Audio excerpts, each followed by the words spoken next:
నమస్తే నేస్తాలు, బాగున్నారా? అందరూ బాగుండాలి. మన మన ఛానల్కి స్వాగతం చెప్తూ ఈనాటి వీడియో విందాం. ఈరోజు స్టీవ్ జాబ్స్ గురించి తెలుసుకుందాం. అమెరికన్ ఐటీ వ్యాపారవేత్త, ప్రముఖ వ్యక్తి, యాపిల్ సంస్థ సహ వ్యవస్థాపకుడైనటువంటి స్టీవ్ జాబ్స్ గారి గురించి తెలుసుకుందాం ఈరోజు. మరి వీడియోలోకి వెళ్ళబోయే ముందు మీకు ఒక చిన్న విజ్ఞప్తి చేస్తూ ఉన్నాను. మన ఛానల్ మీరు ఇంకా ఒకవేళ సబ్స్క్రైబ్ చేసుకోకపోతే మీకు నచ్చినట్లయితే తప్పనిసరిగా సబ్స్క్రైబ్ చేసుకోండి. అదేవిధంగా వీడియో ఎక్కడ స్కిప్ చేయకుండా చివరి వరకు చూసి లైక్ చేయవలసిందిగా కోరుతూ ఈనాటి వీడియోలోకి వెళ్దాం. Steve jobs 1955 February 24 to 2011 October 5 American IT వ్యాపారవేత్త, ఆవిష్కర్త. ఆయన యాపిల్ సంస్థ సహ వ్యవస్థాపకుడు, మాజీ chairman, CEO, picture animation studios CEO, ప్రధాన వాటాదారు. వాల్ట్ డిస్నీ కంపెనీ పిక్చర్ కంపెనీని కొన్నాక దాని బోర్డ్ ఆఫ్ డైరెక్టర్స్లో సభ్యుడు. నెక్స్ట్ సంస్థాపకుడు, చైర్మన్, సిఇఓ.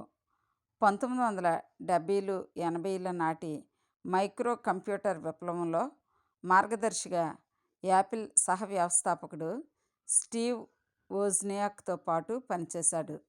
ఆయన మరణానంతరం కొద్ది రోజులకు వెలువడ్డ సాధికారిక జీవిత చరిత్రలో వాల్టర్ ఇసాక్సన్ జాబ్స్ను విపరీతమైన చాదకశక్తి, పరిపూర్ణత పట్ల తీవ్రమైన కోరికలతో పర్సనల్ కంప్యూటర్స్, యానిమేషన్ సినిమాలు, సంగీతం, ఫోన్లు, ట్యాబ్లెట్ కంప్యూటింగ్, డిజిటల్ ప్రచురణలు అన్న 6 పరిశ్రమల్లో విప్లవాత్మకమైన మార్పులు తీసుకువచ్చిన సృజనాత్మక వ్యాపారవేత్తగా అభివర్ణించారు. మరి స్టీవ్ జాబ్స్ గారి వ్యక్తిగత వివరాలు తెలుసుకుందాం. జననం 1955 ఫిబ్రవరి 24. పూర్తి పేరు స్టీవెన్ పాల్ జాబ్స్. జన్మించిన ప్రదేశం శాన్ ఫ్రాన్సిస్కో, కాలిఫోర్నియా, అమెరికా సంయుక్త రాష్ట్రాలు. మరణం October 5, 2011 at the age of 56. 56 సంవత్సరాలు ఆయన జీవించారు. పాలో ఆల్టో, కాలిఫోర్నియా, అమెరికా సంయుక్త రాష్ట్రాలు ఆయన మరణించిన ప్రదేశం. ఇక మరణ కారణం క్లోమ క్యాన్సర్, ప్యాంక్రియాటిక్ క్యాన్సర్. సమాధి స్థలము ఆల్టా మేసా మెమోరియల్ పార్క్. వృత్తి వ్యవస్థాపకుడు, అధ్యక్షుడు, ప్రధాన నిర్వహణాధికారి, యాపిల్ ఇన్క్. ప్రధాన పెట్టుబడిదారుడు, అధ్యక్షుడు, పిక్సార్ వ్యవస్థాపకుడు, అధ్యక్షుడు, ప్రధాన నిర్వహణాధికారి. నెక్స్ట్ వీటికి ప్రసిద్ధి: స్టీవ్ వోజ్నియాక్తో పర్సనల్ కంప్యూటర్ విప్లవం, ప్రారంభకుడు, మ్యాకింతోష్, ఐపాడ్, ఐఫోన్, ఐపేడ్, యాపిల్ దుకాణాల సహ సృష్టికర్త. బోర్డు సభ్యులు, వాల్ట్ డిస్నీ కంపెనీ, యాపిల్ ఇన్క్. జీవిత భాగస్వామి లారెన్ పావెల్, భాగస్వామి క్రిసాన్ బ్రెన్నన్. పిల్లలు లీసా బ్రెన్నన్ జాబ్స్తో. బంధువులు మోనా సింప్సన్, చెల్లెలు. జాబ్స్లోని విరుద్ధ సంస్కృతి జీవన విధానం తాత్వికతకు ప్రధాన కారణం. అతను పెరిగిన స్థల కాలాలు. శాన్ ఫ్రాన్సిస్కోలో జన్మించిన జాబ్స్ దత్తత అయ్యి 1960ల్లో విరుద్ధ సంస్కృతికి కేంద్రంగా నిలిచిన శాన్ ఫ్రాన్సిస్కోలో పెరిగారు. కాలిఫోర్నియాలోని క్యూపెర్టినో ప్రాంతపు హోమ్స్టెడ్ హై స్కూల్లో ఉన్నప్పుడు ఇంజనీరింగ్ విద్యార్థి, హోమ్స్టెడ్ హై స్కూల్ పూర్వ విద్యార్థి వోజ్నియాక్ అతని గర్ల్ ఫ్రెండ్. విరుద్ధ సంస్కృతికి ఆకర్షితురాలైన కళారంగం పట్ల మక్కువ కల హోమ్స్టెడ్ విద్యార్థిని క్రిసాన్ బ్రెనాన్ ఆయనకు చాలా సన్నిహిత మిత్ర బృందంగా ఉండేవారు. జాబ్స్, వోజ్నియాక్ ఇద్దరు పాప్ సంగీత దిగ్గజం బాబ్ డైలాన్ పాటలకు అభిమానులు. ఈ బంధంతో వారు ఆయన సాహిత్యం గురించి చర్చించుకోవడం, డైలాన్ సంగీత ప్రదర్శనల బూట్లెగ్, రీల్ టు రీల్ టేపులు సేకరించడం వంటి ఆసక్తులు పంచుకునేవారు. మునుపు డైలాన్తో వైవాహిక సంబంధంలో ఉండి ప్రఖ్యాతురాలైన సంగీతకారిణి జోన్ బేజ్తో తర్వాతి కాలంలో జాబ్స్ డేటింగ్ చేశారు. జాబ్స్ కొద్ది కాలం పాటు 1972లో రీడ్స్ కళాశాలలో చేరి చదివి కాలేజీ వదిలేశారు. 1974లో జ్ఞానోదయాన్ని ఆశించి జెన్ బౌద్ధాన్ని అధ్యయనం చేసేందుకు భారతదేశానికి ప్రయాణం చేయాలని నిర్ణయించుకున్నారు. జాబ్స్ గురించి FBI రిపోర్టులో ఒక పరిచయస్తుడు చెప్పిన దాని ప్రకారం కళాశాలలో ఉన్నప్పుడు చట్టవిరుద్ధమైన డ్రగ్స్ అయిన మారిజునా, LSD వంటివి వినియోగించేవారని నివేదించింది. మరో సందర్భంలో ఒక విలేకరితో జాబ్స్ LSD తీసుకోవడం తన జీవితంలో చేసిన 3 అత్యంత ప్రాధాన్యత కలిగిన పనుల్లో ఒకటి అని చెప్పారు. వోజ్నియాక్ తయారు చేసిన యాపిల్ కంప్యూటర్ అమ్మేందుకు 1976లో జాబ్స్ వోజ్నియాక్తో కలిపి యాపిల్ కంపెనీని స్థాపించారు. అత్యంత విజయవంతమైన, భారీగా ఉత్పాదితమై విడుదలైన కంప్యూటర్లలో ఒకటైన యాపిల్ 2 తర్వాతి సంవత్సరంలో విడుదల అయ్యాక ఈ జంటకు పేరు, ప్రతిష్టలు, విపరీతమైన సంపద వనగూడాయి. 1979లో జిరాక్స్ పార్కును సందర్శించినప్పుడు గ్రాఫికల్ యూజర్ ఇంటర్ఫేస్ కలిగిన మౌస్ ద్వారా నడిచే జిరాక్స్ ఆల్టో యొక్క వాణిజ్య సామర్థ్యాన్ని గుర్తించారు. దీని ఫలితంగా 1983లో విజయవంతం కాని యాపిల్ లేసా, ఆపైన 1984లో అత్యంత విజయవంతమైన మెకింతోష్ అభివృద్ధి జరిగాయి. గ్రాఫికల్ యూజర్ ఇంటర్ఫేస్ కలిగిన తొలి భారీగా ఉత్పత్తి అయిన కంప్యూటర్ మెకింతోష్తో కలిసి వెక్టర్ గ్రాఫిక్స్ తయారు చేయగల తొలి laser printer Apple laser. Writer 1985లో హఠాత్తుగా డెస్క్టాప్ పబ్లిషింగ్ DTP పరిశ్రమ విపరీతమైన వృద్ధికి కారణమైంది. అధికారం కోసం సాగిన సుదీర్ఘ సంకుల సమరాల తర్వాత 1985లో యాపిల్ నుంచి జాబ్స్ను బయటకు పంపేశారు. యాపిల్ను విడిచిపెట్టాక యాపిల్లో కొందరు సహచరులతో కలిసి నెక్స్ట్ స్థాపించాడు. ఉన్నత విద్య, వ్యాపార మార్కెట్ల కోసం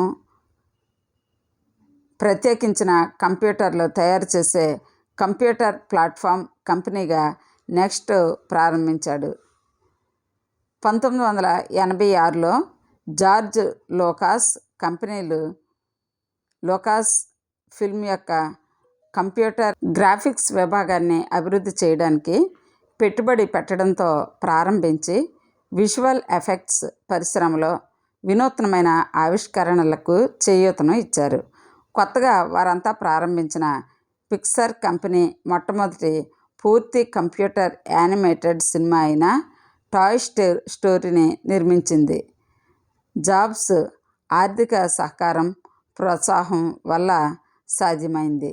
1997లో యాపిల్ తీవ్ర సంక్షోభంలో ఉండగా స్టీవ్ జాబ్స్ సహకారం కోరి నెక్స్ట్ కంప్యూటర్స్ను కొనుగోలు చేసింది. తొలుత సలహాదారుగానే ఉన్న జాబ్స్ క్రమంగా యాపిల్ CEO అయ్యారు. దివాళా ప్రమాదానికి అంచుల్లో ఉన్న కంపెనీని తిరిగి లాభాల బాటలోకి తీసుకువచ్చారు. 1996లో ప్రఖ్యాత థింక్ డిఫరెంట్ ప్రచారం ప్రారంభించాక డిజైనర్ జాన్ ఐవ్తో కలిసి పనిచేసి తరువాతి కాలంలో సాంస్కృతికంగా అల్లుకుపోయిన iMac, iTunes, Apple stores, iPod, iTunes store, iPhone, app stores, iPod వంటి ఉత్పత్తులను వరుసగా రూపొందించారు. నెక్స్ట్ స్టెప్ ప్లాట్ఫామ్ ఆధారంగా మ్యాక్ ఆపరేటింగ్ సిస్టమ్ కూడా మ్యాక్ ఓఎస్ 10గా పునర్నిర్మించారు. క్లామాన్కి క్యాన్సర్ ఉన్నట్టుగా 2003లో నిర్ధారితం కాగా ట్యూమర్ కారణంగా ఊపిరి నిలిచిపోయి 2011 అక్టోబర్ 5న మరణించారు. ఈయన నేపథ్యం తల్లిదండ్రులు. జాబ్స్ దత్తత తండ్రి పాల్ రీన్ హోల్డ్ జాబ్స్ 1922 నుండి 1993 వరకు ఆయన జీవితకాలం. కాల్వినిస్ట్ కుటుంబంలో పెరిగారు. పాల్ జాబ్స్ తండ్రి మద్యానికి బానిస.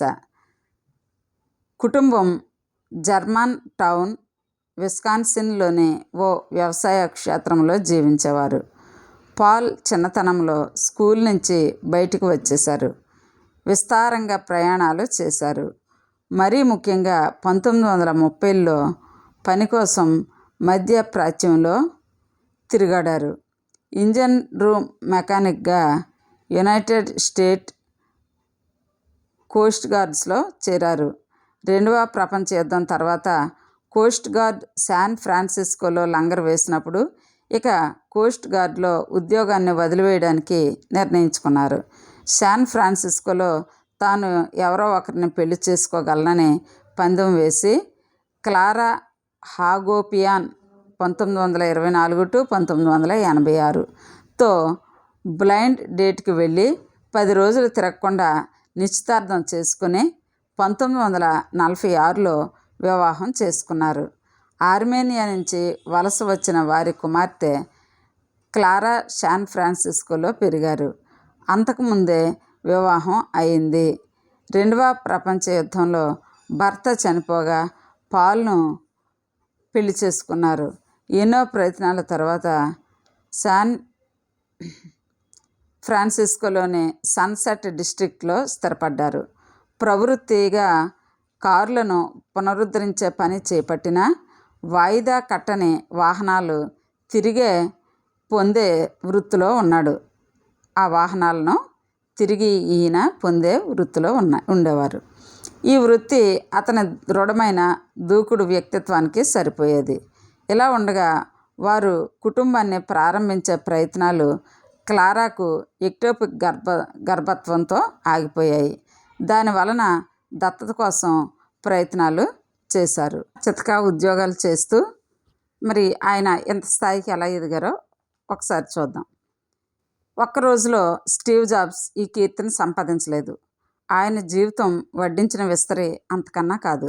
బాల్యంలో అనేక కష్టాలు పడుతూ చిన్నా చితకా ఉద్యోగాలు చేస్తూ ఎదిగిన వ్యక్తిత్వం ఆయనది. ఆ తర్వాత కూడా అనేక ఒడిదుడుకులను ఎదుర్కొని యాపిల్ లాంటి కంపెనీని స్థాపించి చరిత్రలో తనకంటూ ఒక స్థానాన్ని మిగిల్చుకున్న వ్యక్తి స్టీవ్ జాబ్స్. దేశంలోని టాప్ 100 సీఈఓలకు సీఈఓ కోచింగ్ అందించడంలో కీలక పాత్ర కేవలం స్టార్టప్ కంపెనీలకే కాదు, అనేక కార్పొరేట్ కంపెనీలకు ఆయన ఒక మార్గదర్శకుడు. శాన్ ఫ్రాన్సిస్కో, కాలిఫోర్నియాలోని ఒక సిరియన్ ముస్లిం కుటుంబంలో స్టీవ్ పాల్ జాబ్స్ 1955 ఫిబ్రవరి 24న జన్మించారని తెలుసుకున్నాం. కానీ అనుకోని పరిస్థితుల్లో పాల్, క్లారా దంపతులకు ఆ తర్వాత ఆయన దత్తతకు వెళ్ళిపోయారు. ఒకవైపు నచ్చని చదువు, మరోవైపు తల్లిదండ్రుల కష్టాల నేపథ్యంలో చదువు శ్రద్ధగా చదవలేకపోయారు. పేపర్ బాయ్గా పనిచేశారు. ఎలక్ట్రానిక్స్ స్టోర్లోని గిడ్డంగిలో పనిచేశారు. అయినా తను అనుకున్న రంగంపై చిత్తశుద్ధితో కఠోర శ్రమ చేసి ఒక లెజెండ్గా ఎదిగారు. నేలపై పడుకునేవాడు, ఖాళీ కోక్ బాటిల్స్ అమ్ముకొని ఆయన జీవిత ప్రస్థానం ఇలా సాగింది. 1972లో అమెరికాలో అత్యంత ఖరీదైన ప్రైవేట్ యూనివర్సిటీ అయిన రీడ్ కాలేజీలో చేరి అది నచ్చక దాన్ని వదిలేశారు. కాలిగ్రఫీ కోర్సు నేర్చుకున్నారు. స్నేహితులతో కలిసి నేలపై పడుకునేవారు. ఖాళీ కోక్ బాటిల్స్ అమ్ముకొని జీవించేవాడు. అంతేకాదు, వారానికి ఒకసారైనా కడుపు నిండా భోజనం చేసేందుకు 7 కిలోమీటర్ల దూరం నడిచి వెళ్ళి మరీ ఇస్కాన్ దేవాలయంలో ఉచిత భోజనం తినేవారు. అలా 1974లో జాబ్స్ అటారీ ఒక వీడియో గేమ్ కంపెనీలో టెక్నీషియన్గా ఉద్యోగం సాధించారు. ఈ కంపెనీ వ్యవస్థాపకుడు అధిపతి అభిమానాన్ని చూరగొన్నారు. 15 సంవత్సరాల వయసులోనే ఒక కారును సొంతం చేసుకున్నారు. అదే సంవత్సరంలో ఉద్యోగాలు, ఆధ్యాత్మిక జ్ఞానోదయం కోసం ఇండియాకు వచ్చారు. జైన బౌద్ధ మతంపై తీవ్రంగా ఆకర్షితుడయ్యారు. 7 నెలలు భారతదేశంలో ఉన్నాడు. పూర్తి శాకాహారిగా మారిపోయాడు. కొంతకాలం తర్వాత కాలిఫోర్నియాకు వెళ్ళిపోయారు. జీవితంలోనే కీలక మలుపు ఇదే. జాబ్స్ స్నేహితుడు, క్లాస్మేట్, ఎలక్ట్రానిక్స్, కంప్యూటర్లంటే ఎంతో ఇష్టమైన స్టీఫెన్ వోజ్నియాక్ని కలుసుకోవడంతో అతని జీవితం కీలక మలుపు తిరిగింది. 1975 మార్చి 5న హోమ్మేడ్ కంప్యూటర్స్ క్లబ్ సమావేశం. ఆ తర్వాత స్టీఫెన్ వోజ్నియాక్తో కలిసి ఈ ప్రాజెక్టుకు శ్రీకారం చుట్టారు. ఇందుకోసం స్టీవ్స్ను మినీ బస్సును వోజ్నియాక్ తనకెంతో ఇష్టమైన ప్రోగ్రామబుల్ క్యాలిక్యులేటర్ విక్రయించగా వచ్చిన సొమ్ముతో ఒక కంపెనీని మొదలుపెట్టారు. క్లబ్లో రెడీమేడ్ ప్రింటెడ్ సర్క్యూట్ బోర్డులను విక్రయాలను మొదలుపెట్టారు. 21 ఏళ్ల వయసులో 1976 ఏప్రిల్ 1న కాలిఫోర్నియాలోని లాస్ ఆల్టోస్లో గ్యారేజ్లో యాపిల్ పేరుతో కంపెనీ మొదలుపెట్టారు. అలా తొలి ఆవిష్కారం యాపిల్ కంప్యూటర్కు భారీ బ్రేక్ ఇచ్చింది. ఆ తర్వాత యాపిల్ II రిలీజ్ చేశారు. ఇదొక సంచలనం. తద్వారా కోట్ల రూపాయల విలువైన కంపెనీగా యాపిల్ అవతరించింది. జనవరి 3, 1977లో యాపిల్ కంప్యూటర్ కంపెనీతో యాపిల్ కార్పొరేషన్గా మారింది. మాకింతోష్ కంప్యూటర్లను కూడా రిలీజ్ చేశాడు. పెప్సీ జాన్ కెల్లీని యాపిల్ కంపెనీకి తీసుకురావడంతో యాపిల్ కంపెనీ సీఈఓగా రావడం మరింత దూసుకుపోయింది యాపిల్. ఇంతలో ఆర్థిక మాంద్యం, ఐబిఎంతో పోటీ, మరోవైపు బోర్డులో విభేదాలతో స్టీవ్ జాబ్స్ యాపిల్ కంపెనీకి గుడ్ బై చెప్పవలసి వచ్చింది. చివరికి పోగొట్టుకున్న చోటే. 1985లో Jobs NeXT INC computer company, cinema నిర్మాణ సంస్థలను స్థాపించాడు. ఇక్కడ అనేక విజయాలతో పాటు ఇబ్బందులు తప్పలేదు. చివరికి పోగొట్టుకున్న చోటే వెతుక్కున్నట్టుగా కొన్నాళ్ళకే యాపిల్ కంపెనీలో తిరిగి చేరిపోయాడు. ఇక అప్పటి నుండి స్టీవ్ జాబ్స్ వెనుతిరిగి చూసింది లేదు. ఎన్నో వినూత్న, విప్లవాత్మక ఆవిష్కరణలకు నాంది పలికాడు. మొదటి తరం ఐపాడ్ అక్టోబర్ 23, 2001 విడుదలైంది. తొలి ఐఫోన్ జనవరి 2007లో వెలుగులోకి వచ్చింది. అత్యాధునిక ఫీచర్లు ఐఫోన్లను ఈ ప్రపంచానికి పరిచయం చేశాడు. ప్రతి ఇంటికి కంప్యూటర్, అది చవక ధరలో అన్న తన కలను సాకారం దిశగా అడుగులు వేశారు. ప్రాణాంతక వ్యాధితో 2003లో జాబ్స్ ప్రాణాంతక ప్యాంక్రియాటిక్ క్యాన్సర్ బారిన పడ్డారు. ఆరంభంలో ఈ వ్యాధి చికిత్సకు ప్రత్యామ్నాయ మార్గాలను ఎంచుకున్నాడు జాబ్స్. దాదాపు 9 నెలల పాటు ఆపరేషన్ చేయించుకోవడానికి నిరాకరించాడు.